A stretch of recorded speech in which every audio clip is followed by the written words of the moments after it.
Hello and welcome to the Disc Dungeon, where we put you on to melodies from the deepest, darkest dungeons of your computer disk. I'm your co-host Joe Dove, and with me, as always, Julian Valencia. And if there's one thing we love talking about, it's music.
Welcome back to the darkness, deep down in the boweries and the darkness spaces of your computer disk. Welcome back to Disc Dungeon. Sorry for the delay, friends. We had some existential issues, and for the first time ever, I will be solo in an episode. And unfortunately, our dear friend Julian, we hope to have him back next week. For the meantime, little things are going to be switched up, as you've heard, switching it up from the missing link to last week's episode. If you were wondering, there was like this 30-second boop and nothing. So we've gone ahead and added it into the intro of this fifth episode. And then this was initially going to be called The Smile That Heals, but that's going to be put off till next week. So what we're going to do today is Man Down. And man down has two meanings because we're a man down. As you can see, it's just me. But it's also in reference to a great loss in the rock community. Our little rocket kids are aware that the great Neil passed away from the amazing band Rush. Neil Peart, the Canadian rock god, is now up with God. He passed away today. Actually, not today. He actually passed away on January 7th. And 2020, and it's been a rough year for 2020. We almost had World War III, and music-wise, we lost one of the great drummers of the band Rush, and who knows what else is going to happen. But it was a really interesting thing in this day and age that they were able to keep that under wraps, because so much of information, even misinformation or accurate information, gets released so quickly with the onset of the digital age. So it's quite interesting that they were able to keep not only the information regarding him hidden, that he actually had a brain cancer, and he was really, really sick for this last couple of, I believe, years. Till he has recently passed on Tuesday, and Neil Peart will be greatly missed. There's a giant void in the rock space today because a giant legend has left us. And it's very difficult to continue what you're doing when such a hero passes on. You have to keep in mind that when some of the greats go, like when Prince and Michael Jackson and Ray Charles and so many others went on to that great concert in the sky, you have to think about all the fans left behind. Recently, David Bowie is going to have a comic book that's coming out. If you're a Comic Conversation fan, you've realized that post has been spouting around on the internet. But when he passed, I was actually in China, and that was a huge gray day. And it just feels like that's where we are again in 2020. We're back to the dark days of one less rock legend. So, like I said, we're going to tribute our rock hero, Neil Elwood Peart, born on September 12th, 1952. And passed away January 7th, 2020. He was a Canadian musician and writer, best known as the drummer and primary lyricist of the rock band Rush. Living in the Limelight, one of my favorite rock song. Tom Sawyer, such a legendary song as well. So many great hits, so many great albums, and it's going to be so hard to listen to those in the next couple of months because you're going to know that that's it. You know, I know he had retired some time ago because probably because of his illness, most likely. But, you know, these are the things that happen. Before we get into this rock legend, I just want to apologize to you guys. 30 seconds that got switched up that you were supposed to hear switching it up, and that was Behind the Beats that Julian has been working on with one of his talented artists, and you didn't get to hear that, and I feel terrible. I'm popping our podcast cherries with you together, and you know, apologies. That's why we started off with the switching it up piece, a little 30-second bliss of some vocals, some beats, and you know, we discussed that in Behind the Beat last week. So I just wanted to share that with you guys so you can hear the actual intro, and we apologize for that. And we're going to move on, and we're going to improve and strive to thrive. That's what I call it, instead of saying, hey, we're going to do better. No. We strive to thrive, baby. We're going to make this right, and we're going to get going, all right? So this episode, like I said, is not going to be as long as our normal podcast. We're going to be shorter because this is going to be a tribute to Neil Peart. You know, unfortunately, we don't have any legal right to play any of his music. So I will just go into the legend that is Neil and talk about things and relate them to my own personal life. You know, Neil passed away in California, in Santa Monica. They consider his genre progressive rock, hard rock, or jazz and heavy metal. To me, he'll always just be rock. Plain and simple. I mean, you don't need to meddle in all the different variations of what is and what could be. It's just a rock legend, and he was the drummer for the band Rush. So as we know, he also was in a band called Buddy Rich Big Band and Vertical Horizon Fun Acts. You can visit his website at neilpeart.net. I'm sure there's going to be a lot of tributes and fun facts are going to be pressed on the website because of his recent passing, and we here at Dis Dungeon are just torn apart.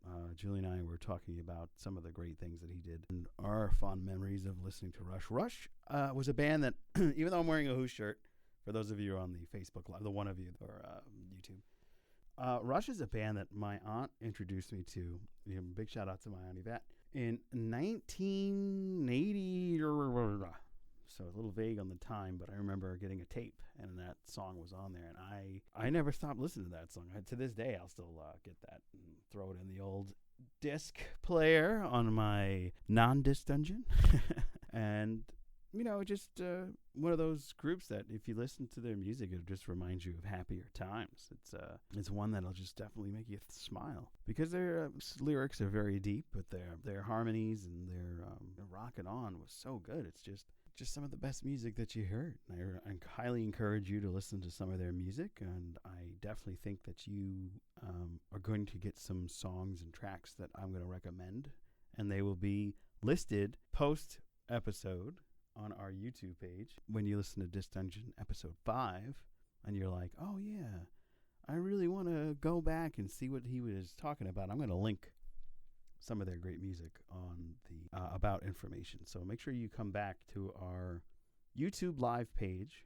It's at the2bscene.com YouTube, and you'll get a lot of great information and other music links so you can go and listen to some of the stuff I'm going to be talking about today. So Neil Peart. Peart grew up in Port Dalhousie, Ontario, now part of St. Catharines. During his adolescence, he floated between regional bands in pursuit of a career as a full-time drummer. Now, if you've ever had a chance to see Rush live, maybe I'll link a live concert in that YouTube section. You'll see he has some of the most amazing drum set you've ever put your eyes on. This man was truly one of the best drummers ever. Some of my favorite drummers besides Peart were Stuart Copeland and Phil Collins from the amazing band Genesis. But Peart, on the other hand, probably stepped it up more than most people can even realize. After a discouraging stint in England to concentrate on his music, Peart returned home, where he joined the band Rush, a Toronto band in mid-1974. So this band Rush predates Joe Dove. That's right. You still never know how old I am. In his early career, Peart's performance style was deeply rooted in hard rock. He drew most of his inspiration from drummers such as Keith Moon, John Bonham, players who were the forefront of the British hard rock scene. As time passed, he began to emulate jazz and big band musicians Gene Krupa and Buddy Rich.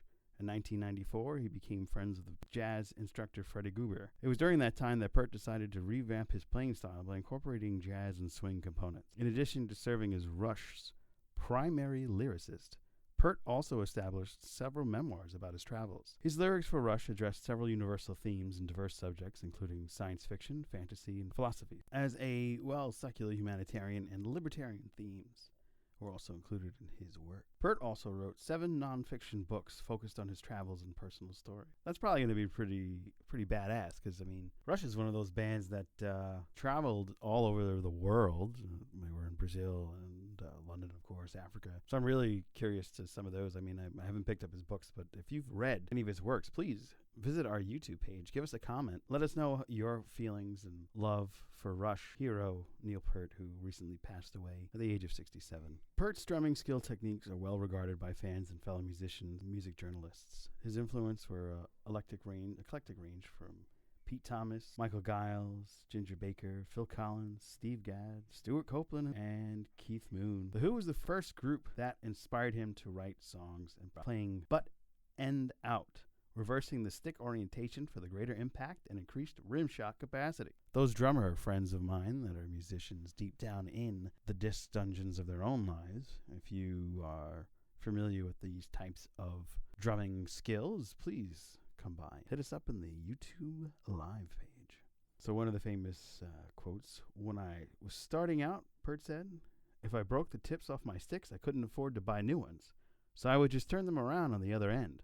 I got used to it and continued to use the heavy end of the lighter sticks. Solid impact, but with a less dead weight to sling around. Peart had long played a matched grip, but shifted to traditional part of his style reinvention in the mid-90s under the tutelage of jazz coach Freddie Gruber. He played the traditional grip throughout his first introductional DVD, A Work in Progress, and on Rush's Test for Echo studio album. Peart went back to using his primarily, though he continued to switch to traditional at times when playing songs from Test for Echo, during moments when traditional grip felt more appropriate, such as during the rudimental snare drum section of his drum solo.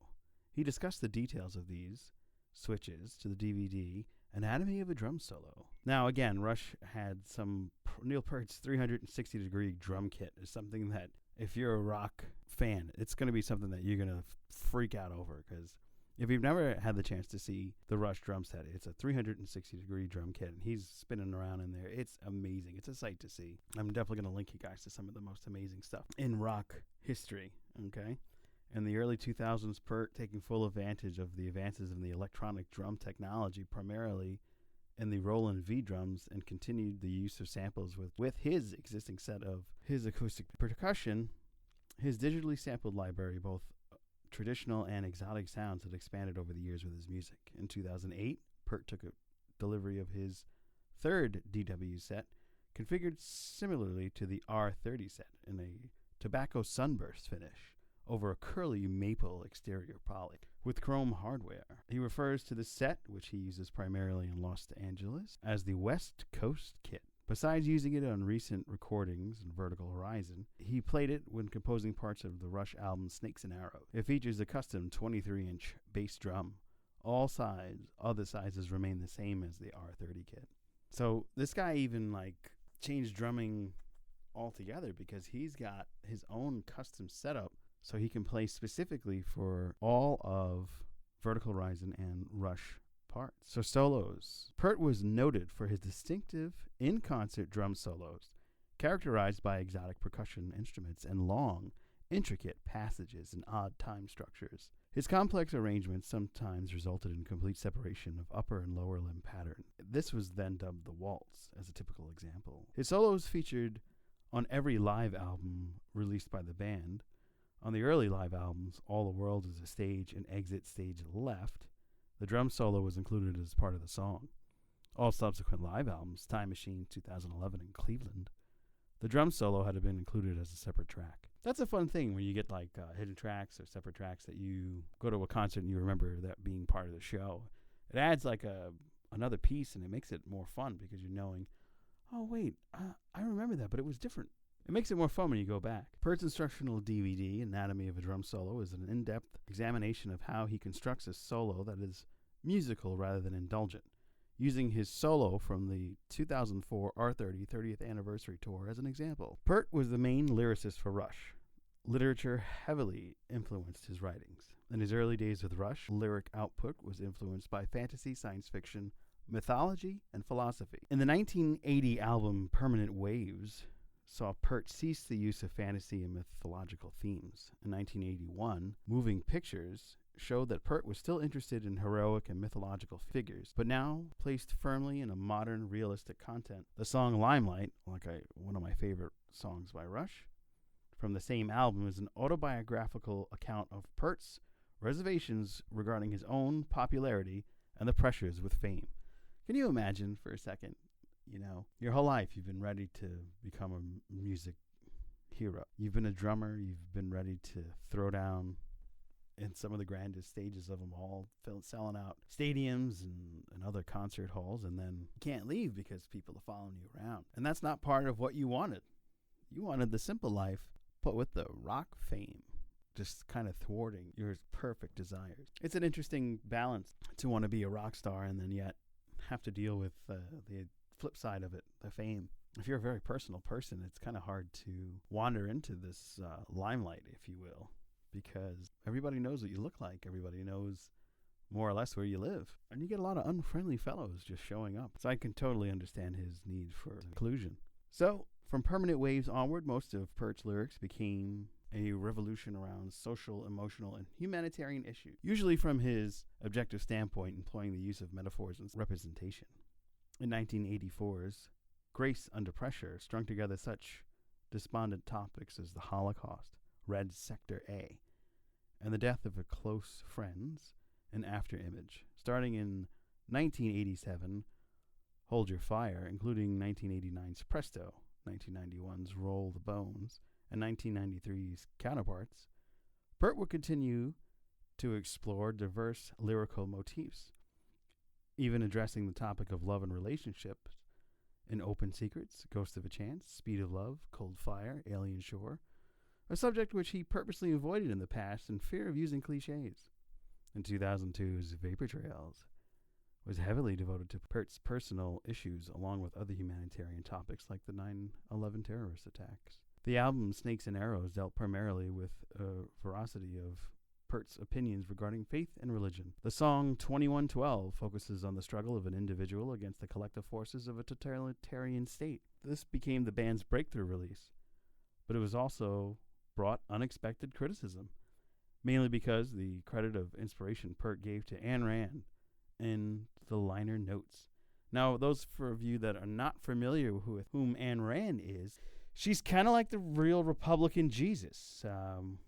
She says, bootstraps. There was a remarkable backlash, especially from the English press, this being the late 70s when collectivism was still in style, especially among young journalists.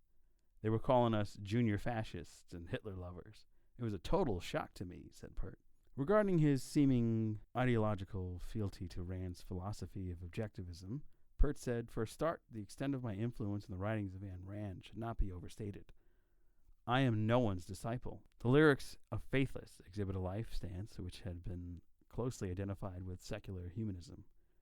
Peart explicitly discussed his religious views in Mask Rider, Cycling in the West Africa, in which he wrote, "I am a linear thinking agnostic, but I am not an atheist, folks." In 2007, Peart was ranked number 2 after Sting in Blender magazine for worst lyrics in rock, which I don't agree with whatsoever.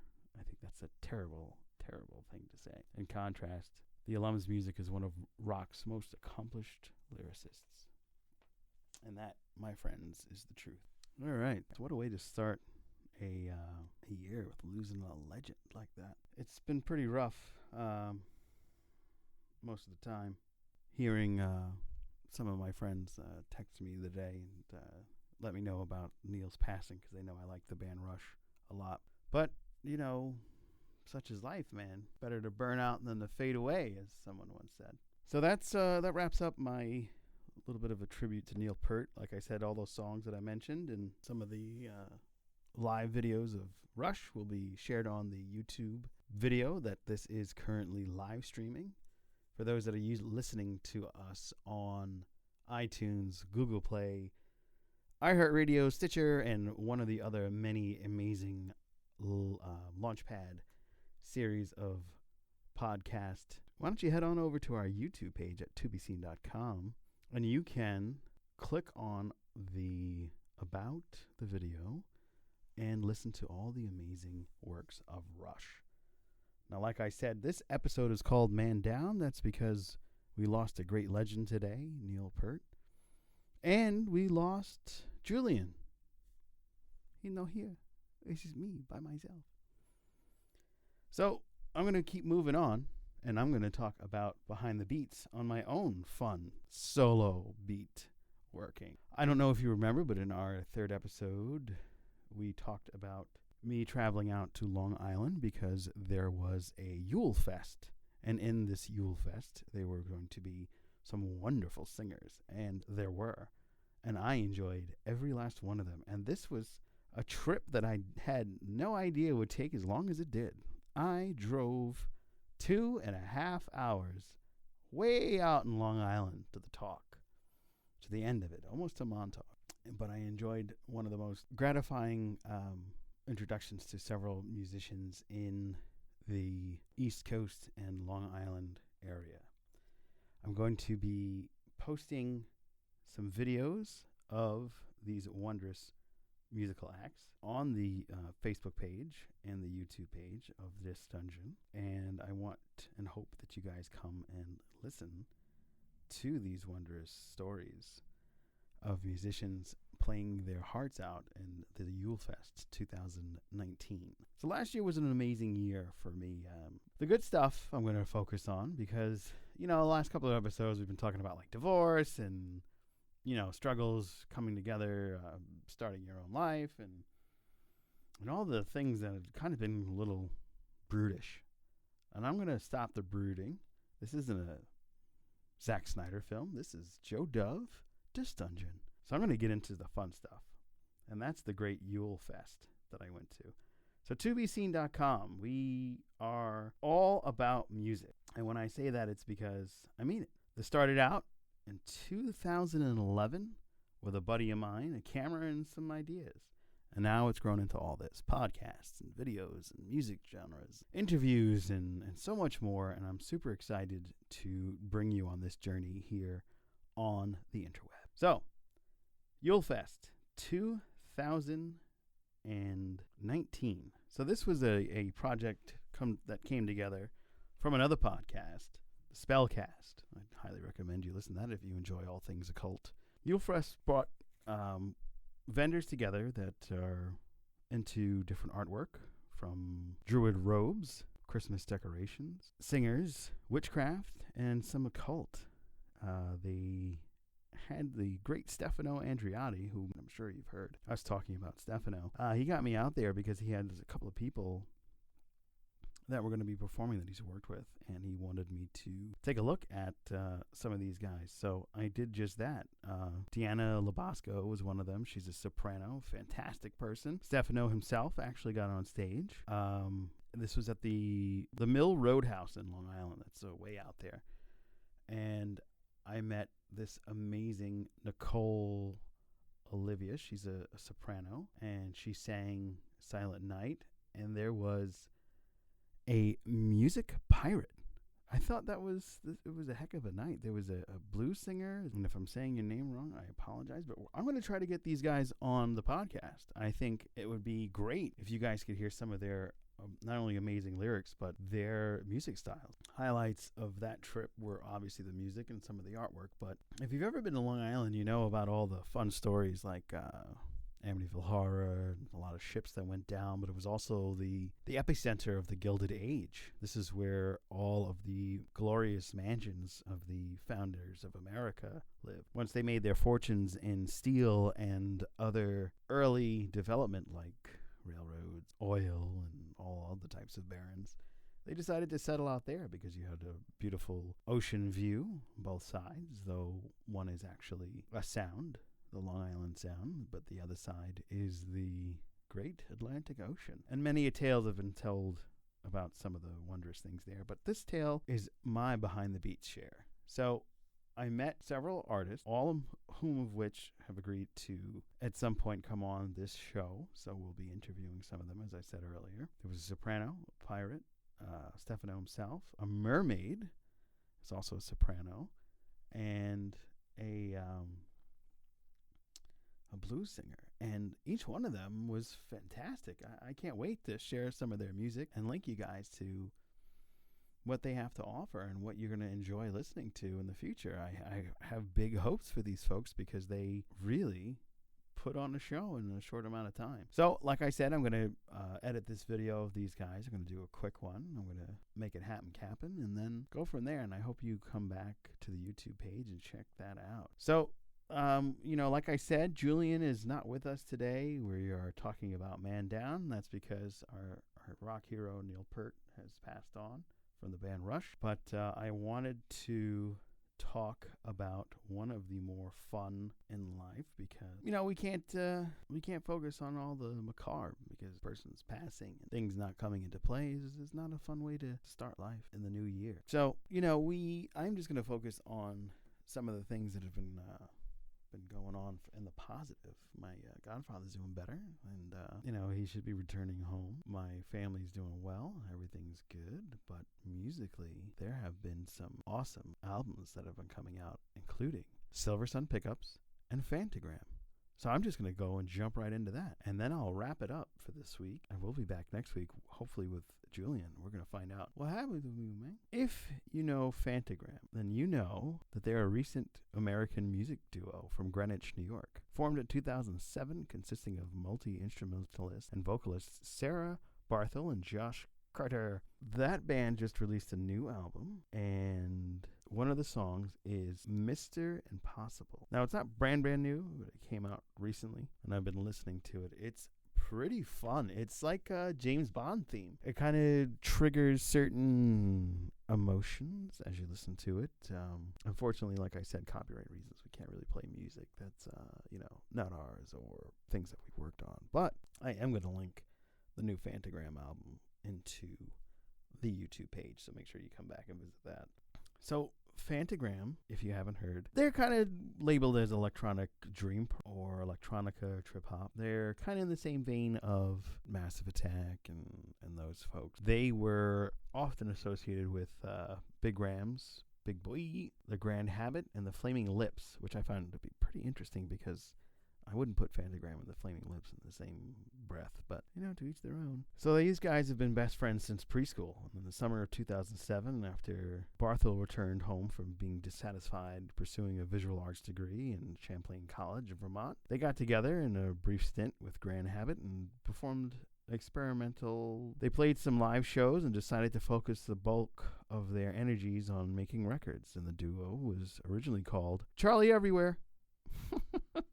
They used that name to perform around the Saratoga Springs area and released 2 EPs on the label Sub-Bommin' Records. Upon singing with UK label Barely Breaking Even in January 2009, they changed the name to Fantagram. Carter, founding member, suggested the name came when he heard the band wanted to switch from Charlie Everywhere to something they liked. Upon looking up Fantagram, they found that it referred to an optical illusion in which 2-dimensional images appear to be 3-dimensional, and noted the parallels between this meaning and their band's music. Fantagram's debut EP was self-released on the CE record label on May 12th, 2009, followed by another EP, Running from the Cops. Once they actually signed to a label, and after encouragement from Spectre Entertainment in Portland, who contacted them after hearing the songs on their MySpace page. Can you imagine, MySpace actually helped somebody in 2009? I thought it was gone. Nobody was alive back then.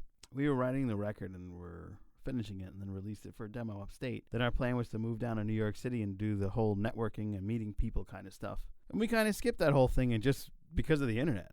So that's probably why they're trying to squeeze the internet. They don't want people to just pop out and get rich anymore. Fantagram released their debut album, Eyelid Movies, which I love, on September 15th, 2009. You got favorable reviews. They had some great hits. The 3 singles, Mouthful of Diamonds, When I'm Small, and As Far as I Can See, definitely popped off. Now, the reason why I'm talking about Fantagram is last time we were together in episode 4, Julian and I were putting each other on to some music, and he put me on to Frank Ocean and his musical genius. I do like Frank Ocean. Some of the stuff, but I'll talk about that with Julian next week, hopefully. What I liked about Frank Ocean is he had some great bass hit riffs, and I love some good bass. And there is a couple of great bass songs that I always refer to when I say, oh, what are some of your favorite bass? And I always go to, oh yeah, Yes, and The Police, but Fantagram is definitely up there, and that's because of the song When I'm Small. It has that boom, boom, boom, boom, boom, such a heavy bass riff, and with the lead singer and the guy together, it's probably one of the best songs that they've ever done. And I'm sure that if you come back to the YouTube page and click on the link so you can hear When I'm Small, you'll probably agree with me. They are what music should be, and they are the future of music currently running from the cops. So I highly encourage you to check out Fantagram. I'm going to also end the episode with a quote from Neil Peart, because it's a rough day knowing that he's no longer with us. Neil was a legend, and when a legend goes, it's just such a shadow over the world. Do you have any favorite quotes from Neil Peart, or is there something you kind of want to share? Make sure you go and visit our YouTube page. We hit 60 likes on our Facebook page, and I appreciate all of you visiting us there at Dis Dungeon. So here's one of my favorite quotes from Neil Peart. You can surrender without a prayer, but you never really pray without surrender. You can fight with ever winning, but you never really ever win without a fight. If you choose not to decide, you still have to make a choice. No changes are permanent, but change is. Adventures suck when you're having them. That's probably one of my favorite ones, because sometimes when you're driving around or running around all over the state, or the tri-state in my case, when you're doing the adventure, it's a pain in the ass, because you got to go run and put all the multi-facets together to make the machine go. So this next quote, also from Neil, these are some great reads from greatreads.com. In case you're wondering where these came from, they're all Neil Peart's most famous quotes. A spirit with a vision is a dream with a mission. I'm going to read 3 more, and then I'm going to sign off, friends. Half the world cries, half the world laughs, half the world tries to be the other half. Each of us, a cell of awareness, imperfect and incomplete, genetic blends with uncertain ends, on a fortune's hunt that's far too fleet. Could hell be a place where there is no self-respect, a place where people have no pride in their own existence and behavior, and thus would have none for anyone or anything else? The last one, and then I'm going to say adieu. From the point of ignition to the final drive, the point of the journey is not to arrive. Friends, this has been a solo episode of Dis Dungeon. I'm your co-host, Joe Dove. I am signing off in this sad episode of Dis Dungeon, and we hope next week is going to be a little bit more lively, and hopefully our friend and hero, music producer Julian Valencia, will return. And I will definitely return to you next week on the Dis Dungeon. So as we say goodbye, we got to make sure we fly. And you got to go and do me a favor and go click on that Limelight video. Probably one of the greatest songs that I've heard from Rush, and I think you're going to enjoy it. So for now, I say goodbye. And I say, remember the legends like Neil, because they only come once in a lifetime. His drumming will inspire a generation, but they'll always seek to achieve what he's done. So make sure you've come and at least tried to run, because nobody